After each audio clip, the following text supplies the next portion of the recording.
किशोर जी बोले हमसे कैसे हट जाओगे अलग, यहीं चिपके रहो चुपचाप, अलग नहीं जाना। नेक होता कभी कभी ना, ये जीव है ना भागता है, मन इधर उधर भागता है, फिर खींच के ले आती है अपनी ओर कि आ यहीं पर आ। ऐसे कुछ ना कुछ ऐसे मंत्र षड्यंत्र झंझट परिस्थितियां ऐसी बना देंगी कि जरा संसार में मन लगा फिर ऐसा झटका लगेगा, फिर भागे भागे आएंगे, हे श्री जी हम तो आपके, हमें अपना लो। और बस इतना मानना कि हम आपके हैं, आहा, इससे बड़ा सुख नहीं कोई दुनिया में कि हम किशोरी जी के हैं, किशोरी जी हमारी हैं। तो ये भाव कैसे प्रकट होगा? पिबत भागवतम रसमालयम। सुनते सुनते सुनते सुनते ये भगवत रसिक जन इस भाव को हमारे हृदय में पुष्ट कर देंगे, बिठा देंगे। देखो भैया, विज्ञान भी कहता है एक बात आप अगर दिन में 10 बार बोलते हो ना, तो बात आपके मन में घर बना लेती है। वो फिर आजकल भले उसको अलग अलग मैनिफेस्टेशन इत्यादि पता नहीं क्या क्या नाम देते हैं, पर हमारे लिए मैनिफेस्टेशन कोई संसार की चीज़ें मैनिफेस्ट करना नहीं है, संसार की चीज़ों को कोई संकल्पित करना नहीं। हमारी तो एक ही मैनिफेस्टेशन है। क्या है ना मैनिफेस्टेशन क्या है? हम किशोरी जी के हैं, किशोरी जी हमारी हैं। उन्हीं के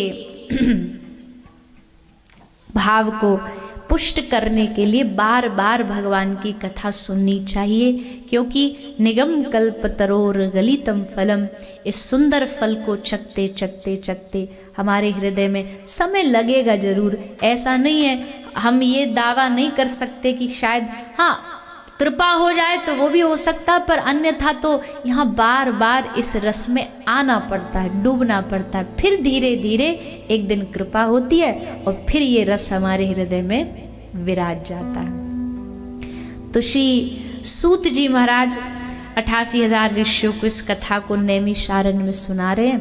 व्यास जी ने मंगलाचरण किया।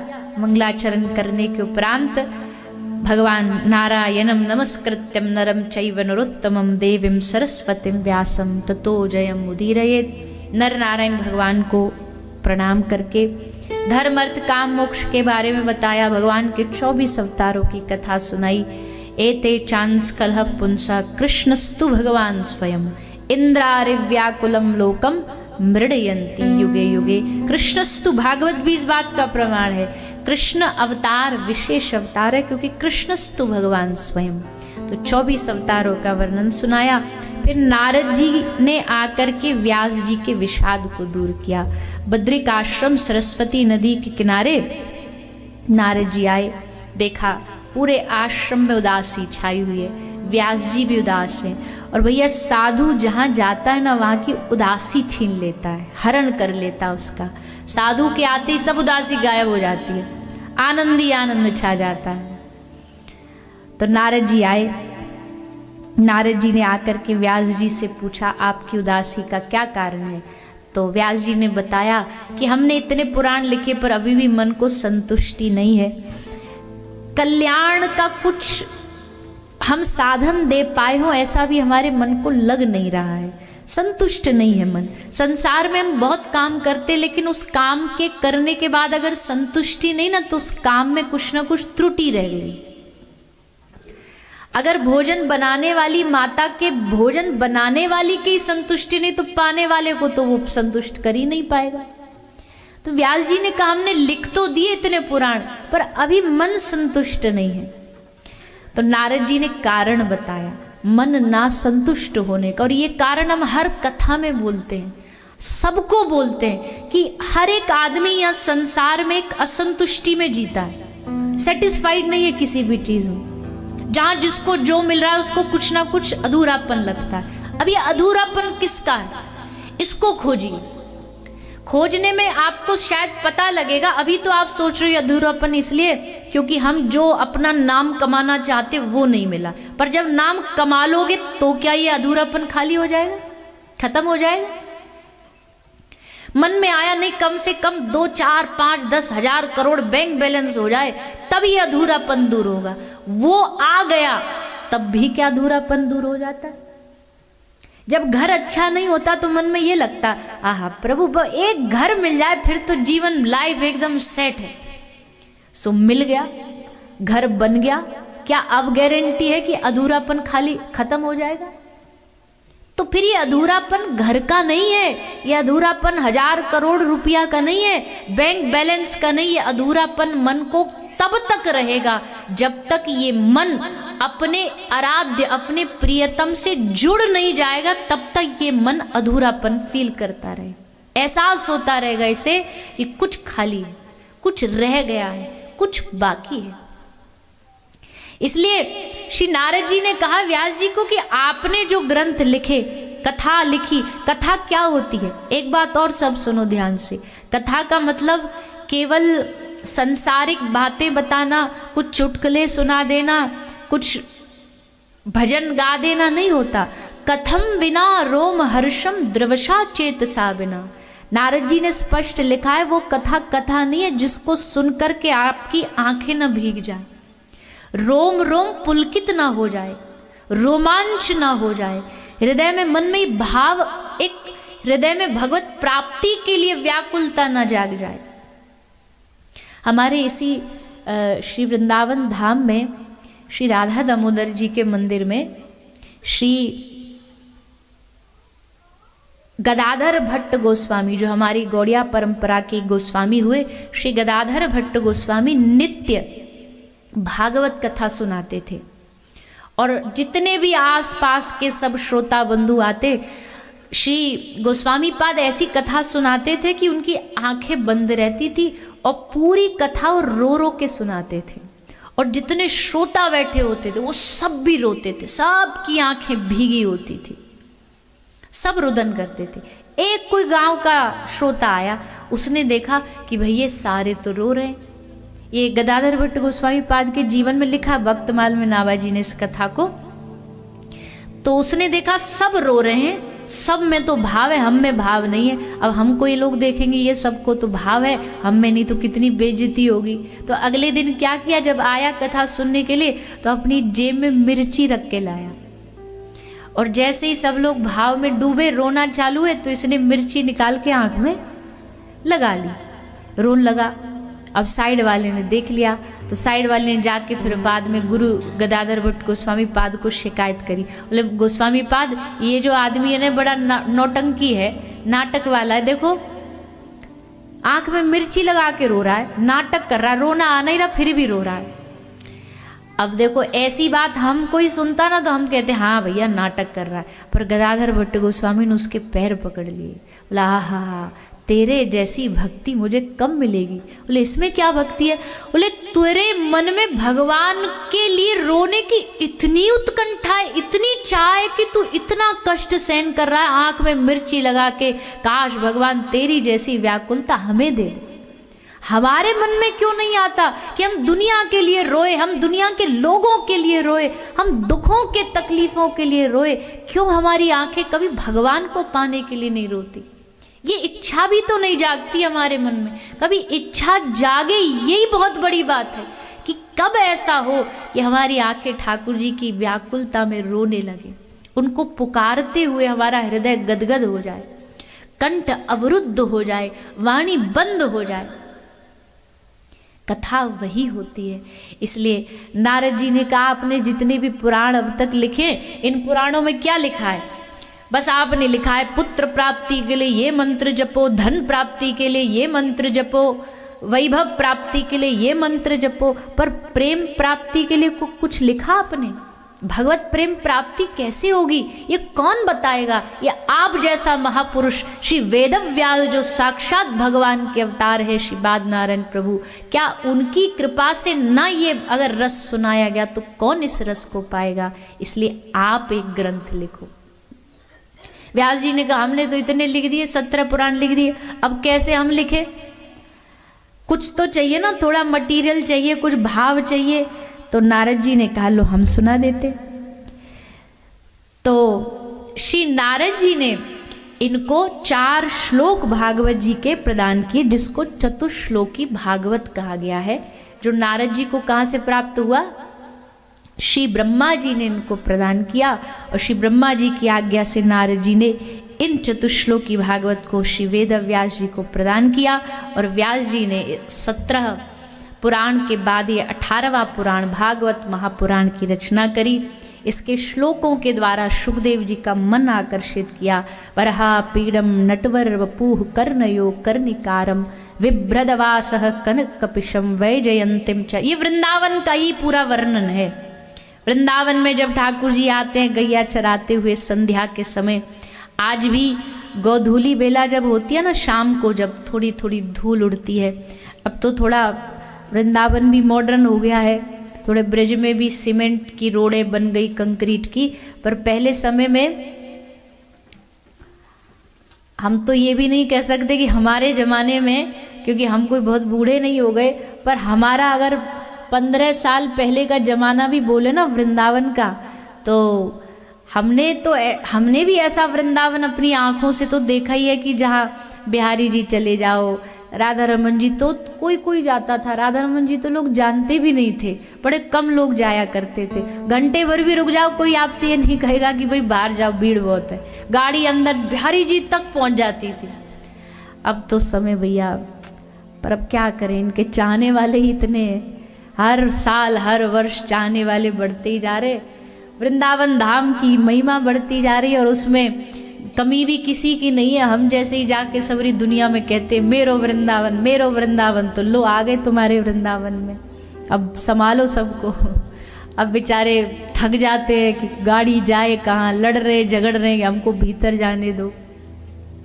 पर चलो, जिस पर कृपा है वो ही आ रहा है। ऐसे तो श्री जी किसी को बुलाती नहीं, कृपा है तभी आ रहे हैं। पर उस समय की वृंदावन का आनंद ही अलग।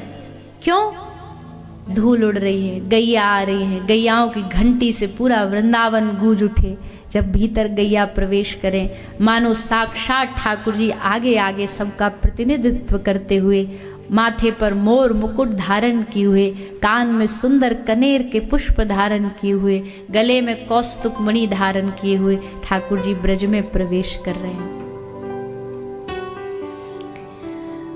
उनके स्वरूप को देख करके श्री सुखदेव जी का मन एकदम गदगद हो गया। आहा, क्या सुंदर स्वरूप है प्रभु का, क्या सुंदर श्रृंगार है प्रभु का। उस रूप पर आकर्षित हो गए। पर रूप पर आकर्षित होने से मन कभी कभी हो सकता है जब रूप ढल जाएगा तो प्रेम भी ढल जाए। इसलिए ज़्यादा जरूरी है कि किसी के स्वभाव से आकर्षित हो जाओ। तो अगले श्लोक में भगवान का स्वभाव, अहो बकीयम स्तन कालकूटम जिघांसया पायदप्य साध्वी लेभे गतिम धातृचिताम ततोन्यम कम वा दयालुम शरणम व्रजेम। भगवान दो ही चीज़ों से तो दिल चुराते हैं, एक तो अपने चेहरे से मतलब स्वरूप से, और एक अपने स्वभाव से। ब्रज में जब उनका स्वभाव सुनते हैं कि कौन किस भाव से आया फिर भी कृपा कर दी, तो हमारे मन में आशा जागती है कि जब प्रभु उन पर अपनी दया कर सकते, कृपा कर सकते, हम पर भी चांस तो बनता है, हम पर भी कृपा की बारिश तो हो सकती। स्वभाव जानो, ब्रज के ठाकुर का स्वभाव बड़ा अद्भुत है, बड़ा अद्भुत है। आ गए ना, और आज ही हम कहीं किसी उसमें कोई पुस्तक पढ़ रहे थे, उस पुस्तक में लिखा था कि श्री किशोरी जी ने, राधा रानी ने ठाकुर जी से कहा कि प्रभु प्रियतम एक बात बताओ, सब अपनी प्रियतमा को कुछ ना कुछ उपहार देते हैं, गिफ्ट देते हैं, आप हमको क्या दोगे? ठाकुर जी बोले, अरे आप बोलिए तो, आपकी एक वाणी पर हम सबरी दुनिया लुटा दें। आप जो बोलेंगी हम आपके लिए बहुकीमती महंगे महंगे रत्न न्योछावर कर दें। तो वही संग में बैठी ललिता सखी, अब ललिता तो ललिता है, ब्रज की सखियां बड़ी टेढ़ा बोलती हैं ठाकुर जी से, टेढ़ी टेढ़ी बोले, अच्छा तो तुम रत्न दोगे? तुमको पता जो रत्न तुम देने वाले वो तो हम अपनी किशोरी जी के आंगन में झाड़ू लगा के बाहर फेंक देते हैं। ऐसे रत्नों को रोज झाड़ू लगा के ऐसे रत्न बिखरे रहते, सबको बाहर बुहार के बाहर फेंक देते, तुम रत्न दोगे? तो श्री जी बोली, हे श्याम सुंदर, हमको कोई रत्न नहीं चाहिए, तो बताओ हम क्या दें? आप पे पूरा ब्रह्मांड वार दें? श्री जी बोली हमको वो भी नहीं चाहिए, तो फिर चाहिए क्या आपको? श्री जी बोली हमने सुना है कि आप योगियों के भगवान हो, हमने सुना है आप सिद्धों के भगवान हो। अगर आप सचमुच हमको कुछ देना चाहते हो तो मेरी प्रसन्नता उस दिन होगी जब आपको योगी सिद्धि भजनानंदियों का स्वामी ना माना जाए, बल्कि किसी आपका नाम पतित पावन और दीन बंधु के नाम से आपको दुनिया में जाना जाए कि कोई कितना बड़े से बड़ा पतित भी इनके द्वार पर आ जाता है तो बिन देखे ये उसको अपना लेते हैं, उस पर कृपा कर देते हैं। अगर देना है, मुझे प्रसन्न करना है तो ये कृपा करो। ठाकुर जी ने बस श्री जी की बात मानी और इस वृंदावन में, इस ब्रज की परिधि में पतित भी आ जाए ना तो भी ठाकुर जी उस पतित को भी नकार नहीं सकते, दुत्कार नहीं सकते, क्योंकि श्री जी को वचन दिया, यही उपहार दिया है। पतित पावन बन गए, दीन बंधु बन गए, दीनानाथ बन गए, दीनों के अनाथों के नाथ बन गए। इसलिए ऐसे स्वभाव को जानो, ऐसे स्वभाव को जान के फिर जो प्रेम होगा ना, आहा, फिर इस टेढ़ी टांग वाले से मन नहीं हटा पाओगे, फिर तो ऐसा चिपकेगा, ऐसा चिपकेगा, मन में बस जाएगा। भाग्यशाली होते वो हृदय जिनके हृदय में ठाकुर जी बसे होते।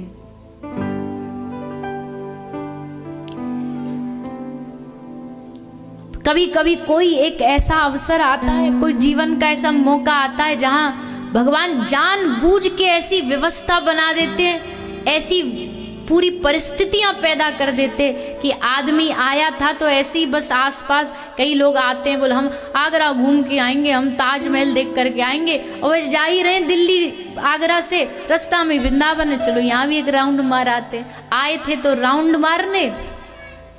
किसी शायर ने कहा ना, ये तेरी गली में किसी काम से आए थे। वाह तो करो। वैसे वाह लाइक इतना लंबा था नहीं, पर चलो कर दो। तेरी गली में किसी ऐसे ही आ गए, कोई काम होगा, काम को लेकर के आ गए, कोई सब्जी खरीदने आ गया, कोई सामान लेने आ गया। तेरी गली में किसी काम से आए थे, पर तुझे देखा तो किसी काम के न रहे। ऐसा मन चुराया, ऐसा चित्त तुमने चुराया। भगवान कहते तू आ तो जा एक बार हमारे ब्रज में। हमको लगता है जैसे कहीं जाते ना, घर के सामने वार्निंग लिखी होती है, कोई पेट रखता है, कोई अपने शहर में लखनऊ जाओ, वहाँ बोर्ड पे लिखा है मुस्कुराइए आप लखनऊ। हमको लगता है हमारे वृंदावन में एक स्पेशल बड़ा सा बोर्ड लगना चाहिए, सावधान तुम अब ऐसी जगह प्रवेश कर रहे हो जहाँ बड़ा खतरा है, डेंजरस पॉइंट।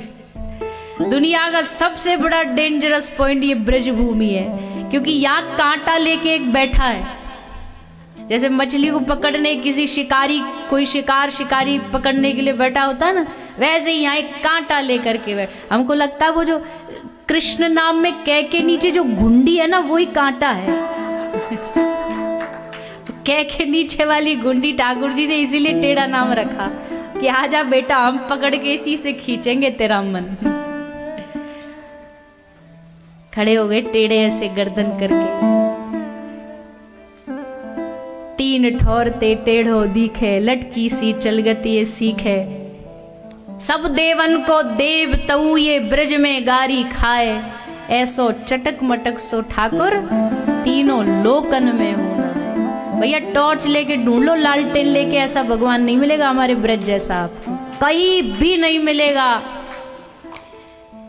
इतना सहज भगवान नहीं मिलेगा आपको। अरे भगवान को पाने के लिए कितने नियम, नियम सुन लो, शास्त्रों में पढ़ लो तो ऐसे मन करता है कि भगवान ना मिले तो ही बढ़िया है। इतने नियम कौन निभा पाएगा? ये नहीं, वो नहीं, ऐसा मन नहीं जाना चाहिए, किंचित भी मन चंचल नहीं होना चाहिए। और एक हम हैं, हम कलयुग के लोग, व्हाट्सएपिया लोग, फेसबुकिया लोग। हम फेसबुकिया लोग कहाँ से मन को एकाग्र कर लेंगे? हमारी 1 घंटे में 1000 जगह घुमाते हैं। वो जैसे जैसे वो ऊपर बढ़ती है फोन की, वो उसी में चलता रहता। ऐसे में मन एकाग्र, ये सब चीजें बड़ी भारी लगती है। लेकिन इस ब्रज में जब साधु कोई अपनी वाणी से इतना सहज भगवान प्राप्ति बता देता है, अरे क्या हुआ, भगवान को प्राप्त करना कुछ नहीं, बस पड़े पड़े बस यहाँ आकर के श्री किशोरी जी का नाम लो, जो कर रहे हो करते रहो, जो पहन रहे हो पहनते रहो, पर संग में बस नाम जाप करते रहो, तुम्हारा कल्याण। तब मन में एक आशा जागती है, अच्छा चल हमारे लिए भी हो सकता है, संभव है। तो ये टेढ़ी टांग वाला बड़ा खतरनाक, ऐसा मन चुराता है, ऐसा चित्त चुराता है। लोग कहे मीरा भई बावरी, सास कहे कुलनाशी।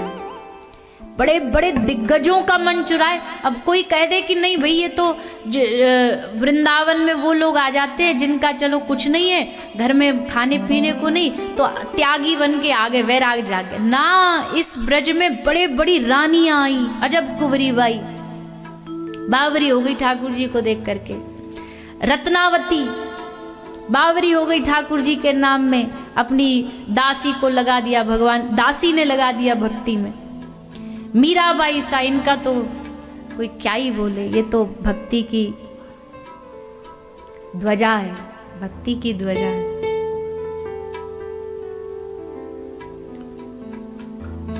सबरी दुनिया ने रोका, सबने रोका, पर भक्ति का नशा ऐसे ही थोड़ी, नशेड़ी को आप सारी दुनिया दे दो पर उसको चाहिए वही, उसके बगैर नहीं जिए। आप उसको कहो ना हम इसके बदले तुझे ये दे देंगे वो दे देंगे, भैया हमें नहीं, हम तो वही चाहिए। वैसी भगवत प्रेमी को सारी दुनिया दे दो, उसे वो नहीं चाहिए। उसे प्रेम का रस लग गया, चख लिया तो और नशे सब रेंगने उतर जाएं प्रभात।